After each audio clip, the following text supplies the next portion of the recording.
சிவபெருமான் கழுத்தில் உள்ள விஷம் ஒரு பெண்ணாக பிறந்த கதை உங்களுக்கு தெரியுமா? முன்னோர் காலத்தில் தேவர்களும் அசுரர்களும் பார்க்கடலை கடைந்தார்கள். அப்படி பார்க்கடலை கடையும் போது முதலாம் நாள் மூதேவி வந்து பிறக்கிறாள். இரண்டாம் நாள் ஸ்ரீதேவி வந்து பிறக்கிறாள். அப்படி 10 நாட்கள் பார்க்கடலை கடைகிறார்கள். 10ஆம் நாள் கடையும் பொழுது பார்க்கடலை கடைய உதவிய வாசுகி பாம்பின் விஷம் வந்து பிறந்தது. தேவர்கள் அந்த விஷத்தை கொண்டு சிவபெருமானிடம் கொடுத்தார்கள். சிவபெருமானும் வேறு வழியின்றி அந்த விஷத்தினை வாங்கி சாப்பிட்டார்.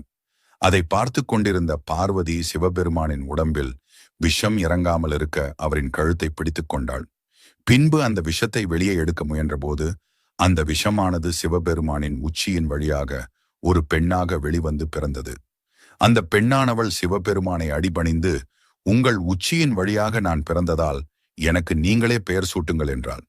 சிவபெருமானும், நீ எனது உச்சியின் வழியாக பிறந்ததால் உன்னை உச்சினிமா காளி என்று